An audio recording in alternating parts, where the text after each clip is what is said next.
What's up? What's up? Dana White's Contender Series, Week 5. And to be honest with you, who really cares about this card, right? We're coming off big fights. We've got another UFC on Saturday. We've got a Bellator card that looks pretty appetizing on the Friday, but what else are you going to do on a Tuesday, right? So first and foremost, it's not like we love any of these guys. Most of them are fighting for UFC contract for a reason. They've all fought in very limited level of competition, and quite honestly, you need to expect the unexpected. That being said, we're in the business of watching the footage, checking out if we can find any leans, and you're generally going with who seemingly has a little bit more experience and who's moving well, who's a better athlete, who looks like they hit, and who can fight more than 1.5 rounds. I got a feeling a lot of these could see that over 1.5, but not much longer. Who's got that gas in the tank past that 1.5 is going to get the finish. Hopefully, we're going to be on the right side of things. So, honestly, it's 5 fights, and it's already Tuesday. So, let's just jump right into it. Rizvan Kuniev versus Edivan Santos right at the bottom, starting things off. You got a price of minus 340 on Rizvan Kuniev. The comeback on Edivan Santos, about plus 270.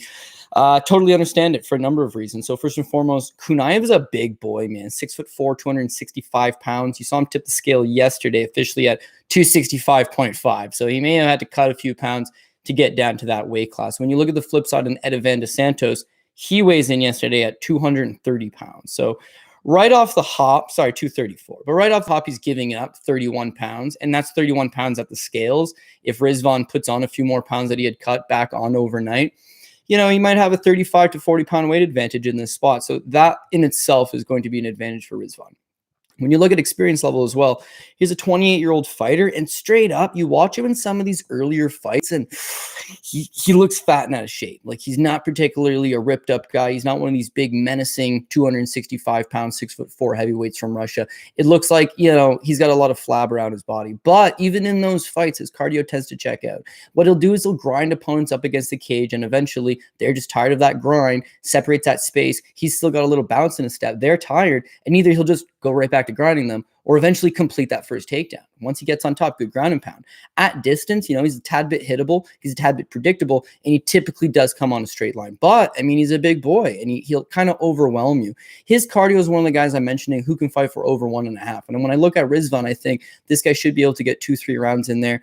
And ring IQ, I don't mind. If he knows he has a striking advantage, you'll see on these regional show fights, he will strike. If he doesn't think he's got a striking advantage and he doesn't want to, he will switch to the grappling and make it a slog of a fight. So 2 fights back, he takes this Rud Virnuj. It's in the Netherlands. He's taking on a Dutch opponent, and this dude is shredded up. Has some pretty good kickboxing. So Rizvan's getting tagged up from the outside. It looks like his nose might get broken, but he's licking the blood. He's licking the blood off his gloves. He's smiling, and he's trying to return fire, but he knows he's not the better striker. So he just grinds this guy into oblivion for the rounds 2 and 3, ends up winning a unanimous decision. Not the prettiest, but it goes back to ring IQ and his ability to adapt mid-fight situations. Next time out against this Vladimir Daynenko is 11-4.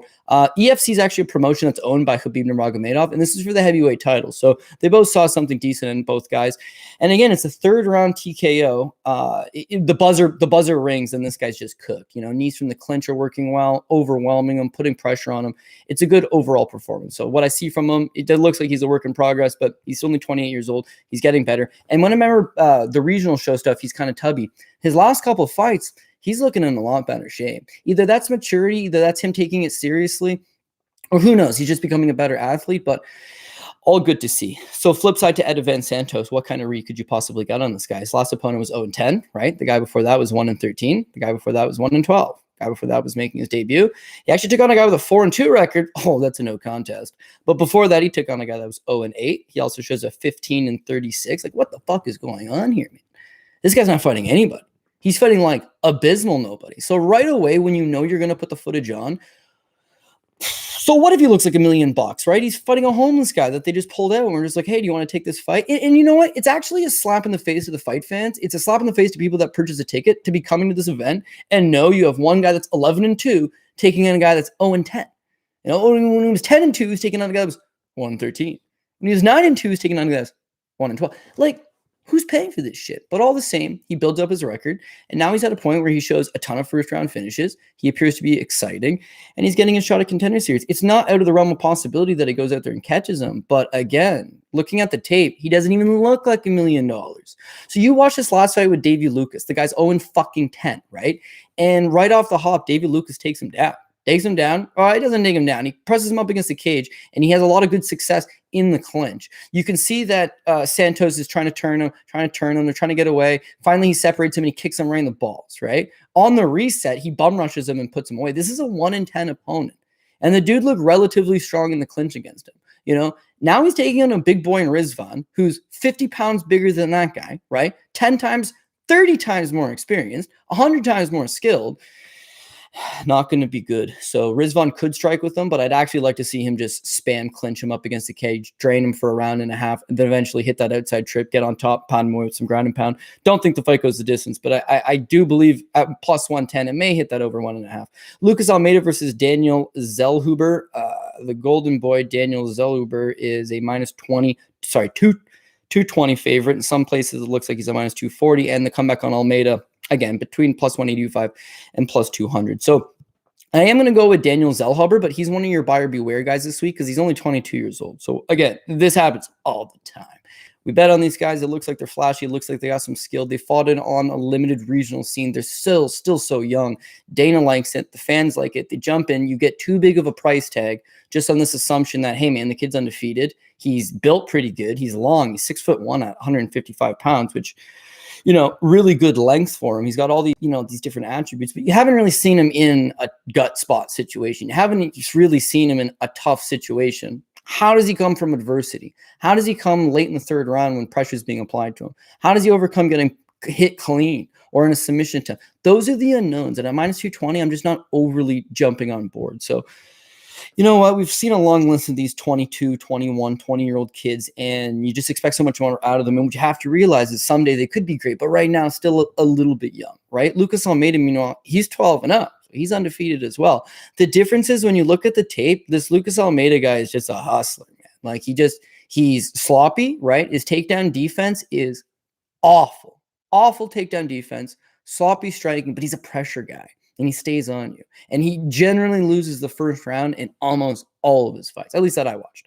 What he does is that he keeps coming at you. And eventually his opponents start to get tired. Now, Almeida is one of these guys that's got a decent gas tank on him. And so he shows a lot of these later round, he got first round finishes, but in his last 2 fights alone, he beats Bruno Tavares. It's a 5th round retirement. 5th round, right? So into the 5th round, he's still breaking this guy down. In his last fight, this Nico Kokusio, again, he looks like shit in the first round. He looks like shit in the second round, but he's starting to break his opponent and wins the round. And in the third round, he's putting the pressure on him, knocks him out with a flying knee. So those are all the type of red flags for this matchup that I don't like, is that with the Mexican kid, I think he is tough. And I think he does have a promising future. And I love that he uses his length, and his boxing skill is pretty decent. And to be honest, out of the grappling out of the two, they're both not grapplers.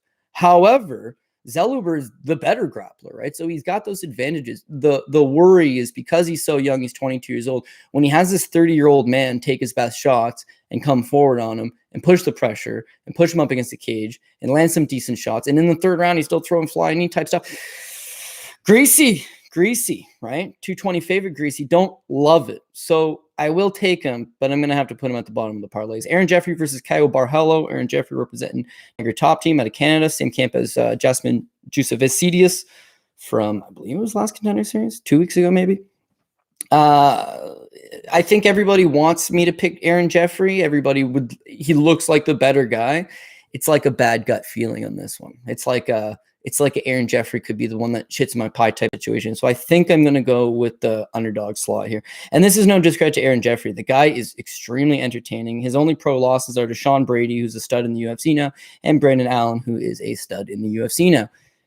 No fault there, man. No fault there. You fought in a couple good guys in your losses, and even in his wins, he's picking up some quality victories. I just don't like that he's a very hittable opponent. He wears damage, and the longer these fights goes and the damage starts to pile up on him, he becomes tad bit predictable, and you can drag him into a dogfight. The Brandon Allen fight was his first time in Contender Series. Brandon Allen lit him up standing. This is Allen before he went to Sanford MMA. This is Allen when he was predominantly mostly just a grappler, and everything he hit seemed to get Jeffrey's attention. Jeffrey looked like a deer lost in the headlights, and it's understandable. It's his first big fight. He's taking on a stud, and he's fighting in front of Dana White in Las Vegas. He just kind of got lost in the moment, ends up getting choked out 3 minutes, 23 seconds into the first round. Not a good performance. He rebounds, being a couple good guys, but again, sometimes there's these drag him out type fights. He's a very athletic guy. He's got a good range on him, and he's been full-time out of Extreme Couture in Las Vegas for like a month now. He's one of Sean Strickland's lead training partners. for this camp. I know he's going to be in great shape. I know he's a talented fighter. I know he's got all these variables. The thing is that he tends to take damage and it wears him down. I don't know. It's a fight. Listen, fighters are going to take damage and wear down. So what the fuck am I talking about? I sound like an idiot right now. I just think in a dog fight, the judges are going to end up giving 2 of these rounds to Caio Borralho. That's all I can come down to the conclusion of. Now with Caio, he's only 28 years. They're both the same age. They're 28 years old. Aaron Jeffery's one of these long, lengthy fighters, but shit, so is Caio. I mean, 6'1". He's a pretty long guy himself. I have seen some old boxing stuff on him back in the past. And again, he's a southpaw stance guy, and he's tricky out of that southpaw stance. He don't mind getting hit to give a hit. And he looks like he's a physically imposing enough guy. So when you look at his record, again, he's fighting some schlub type opponents. But then in his last 3, let's say, this Otavius Saugus, right? Doesn't look great, I suppose, but I mean, he drops him, he hurts him, he gets the guillotine choke, he just sits back on it, he gets an easy money win, right? This fight with Wildemar Santos, right? Guy's 7-0 opponent. You see that, man, he'll stay in your face. The southpaw stance seems to throw off a lot of these regional scene opponents anyways, but he's a long, lengthy guy. And again, you can check out his Instagram, a lot of him stuff training. He looks to be in very good shape. He's been working mostly on his striking. And then low key, he's a BJJ black belt. He's been working a lot on his BJJ in specific. So when you look at his MMA record, he shows a 8-1 pro record fought about a year ago, right? But he's also got this grappling match at Submission Circus 1, which is an escape time loss to Jailton Almeida. What, don't you recognize the name Jailton Almeida? He was the scariest Brazilian I've seen in a long time, who absolutely crushed on Contender Series a couple weeks ago and looks to be like a legitimate prospect. Okay, so that guy's also a badass black belt. He's a fucking huge. The dude's muscular. He's ripped up. He's about as big as you can fit in that weight class. And he's a BJJ black belt. You saw him get a rear naked choke victory in his Contender Series debut and get awarded the contract. On this Submission Circus 1 card, just 4 months ago, it's a tournament. It's a grappling tournament, right? So Jailton Almeida goes 4-0, wins gold in the tournament, sub 3 guys with a rear naked choke, and 1 dude went to overtime with him, and he barely squeaked him out in the escape time, and that was Caio Borralho. So you know he's got jiu-jitsu. You know he's defensively sound. He's a pretty big body. That southpaw stance may throw off Jeffries a little bit, and if he stays in his face and he causes them to work, this is going to be a fun fight. It's going to be fight of the night. It could be back and forth. It could be very close and competitive.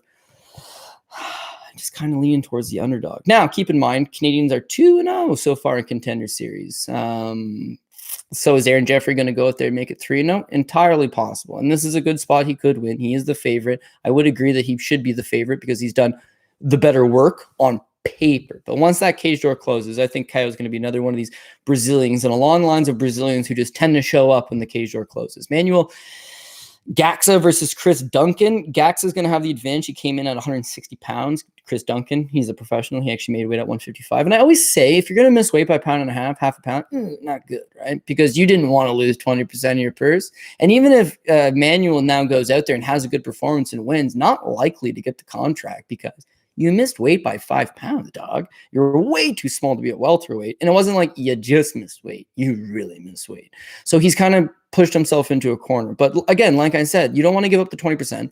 You don't want to look like an idiot. So when it's 1.5 pounds, it's a half a pound, you really try everything in your power to make it. When it's 5 pounds, when it's a 4 pound miss, I guess I should say, doesn't really seem like you tried. And that, therefore, you probably conserved your energy. So he's probably going to be in decent shape. When you check out stuff on him online, again, this guy's shredded up, looks like he's in good shape, and he's going to be coming in here with a 4 pound weight advantage. That's all well and good for him. He's a Taekwondo black belt, actually pretty high level Taekwondo. Had competed internationally in his youth, won a big tournament, I guess, in Rome, Italy. And this is all 5-6 years ago. So he's transitioned from Taekwondo over to MMA. And when you do see him, he's got a ton of bounce. Bounce. Some people mistake it for karate, but it is 100% a Taekwondo type stance. And it looks like he wants to spin. Although watching the footage on him, he don't spin. He doesn't really throw a whole lot of spinning techniques, no hook kicks, nothing that you would see as a staple of a Taekwondo game. Instead, he tries to wrestle a lot. He tries to shoot off that lead leg into a clinch and take these guys down. Mind you, opponents are 0-0, 0-0, 0-0, 0-2, 1-1, 0-0, 1-2. Wouldn't you know it? He's never fought a guy with a winning record. He fought a guy with a 500 record. That dude was 1-1, but like, holy fuck, man, that's some low level competition. Mind you, he's gone the distance with one of them. You can watch that fight online. And he spends about 11 and a half minutes in full mount on this guy. And nothing, no submission attempts, no ground and pound, not shit. He's a Taekwondo guy. Why is he not trying to strike? No, tries to shoot. Problem is that eventually he's going to run into somebody who's going to just brick wall him, and he's going to be all types of trouble. He was scheduled to fight Adam Borics at Bellator 196. He was about a 16-1 underdog, and then he pulled out of the fight because he knew he was going to get killed. And then he took one more fight against a 1-0 opponent like a year later, and that's it. He hasn't fought in almost 3 years now. So he's only 24 years old, okay? He does train with Gegard Mousasi in the Netherlands. So he could be one of these guys that's made a ton of improvements, right? 3 years off, training with not a good camp, but with a good guy in Gegard Mousasi. I'm sure he's going to be ready. Looks like he's in great shape, but the fact that he missed weight by 5 pounds is not good. The fact that he's a Taekwondo, a striker, doesn't want to get hit, so he's just rushing into these takedowns, doesn't do well, and he's actually hasn't fought anybody of note. So none of that is appealing to me. Chris Duncan, meanwhile, he looks, what's his name, the problem? And he looks like he could be a problem. I mean, he's one of Robert Whiteford's, who's a UFC veteran from Scotland, right? He's one of his top training partners, and Robert's pretty high in the kids. Like, hey, man, this guy's for real. He's got skills everywhere. He's extremely well-rounded. He trains very hard. He's always taking it seriously. I watched this like hour and 10-minute long documentary on him. I don't know why, right? But you want to see where the guy's head's at. What's his training like? And yeah, I liked everything I saw. And the difference here is that he's actually looking to test himself. So Bellator actually enjoys this kid as well. Signed him as a 5-0 prospect. He debuts against Matus Piercourse. Breaks him down, gets a second-round finish. Good performance. Bellator debut. He moves to 6-0. Looks like he could be developing, could be decent. He gets this Imik Furtado.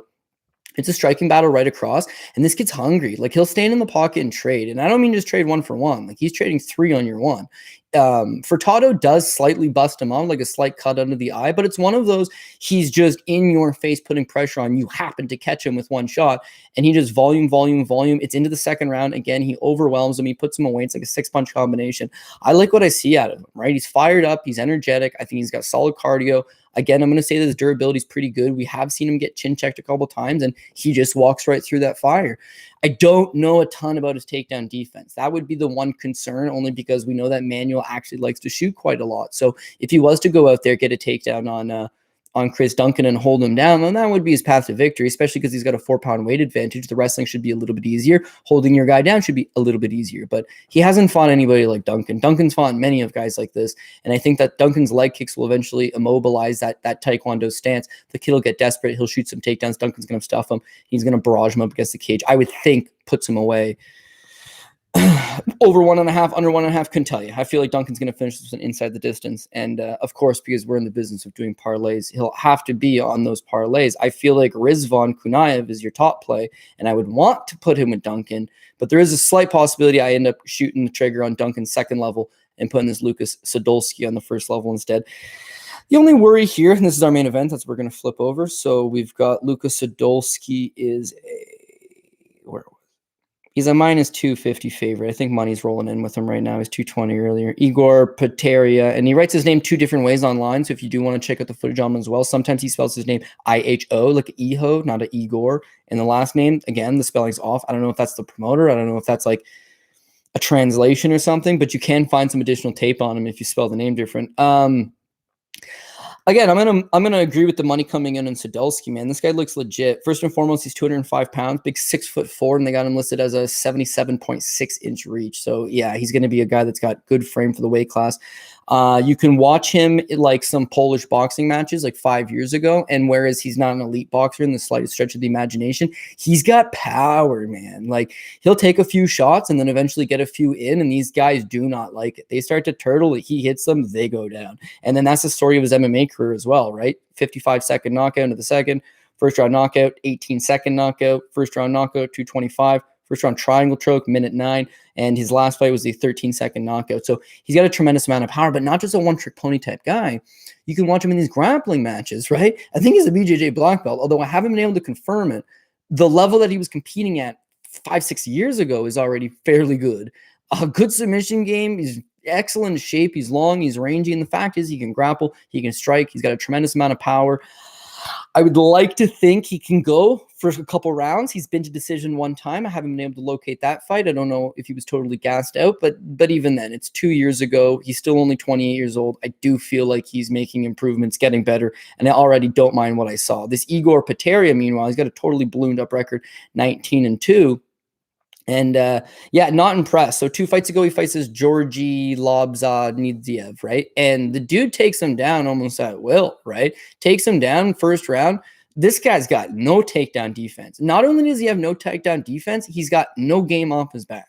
No game off his back. He's going to wait for a referee stand up. He's going to wait for, you to try to move and maybe create a little bit of space, but he mostly just accepts the position. Standing, meanwhile, and that seems to be his game, he's just going to come at you and throw his hands, but it's sloppy. It's sloppy, and I don't think he's going to end up getting the respect of Lukasz Sudolski. And if Lukasz chin checks him back, this kid's going to fucking topple over. You look at just 2 years ago, he fights this Felipe Ensu, who's 17-18. He fights the guy in Ukraine, which is his own backyard, and he squeaks out a shit split decision over him.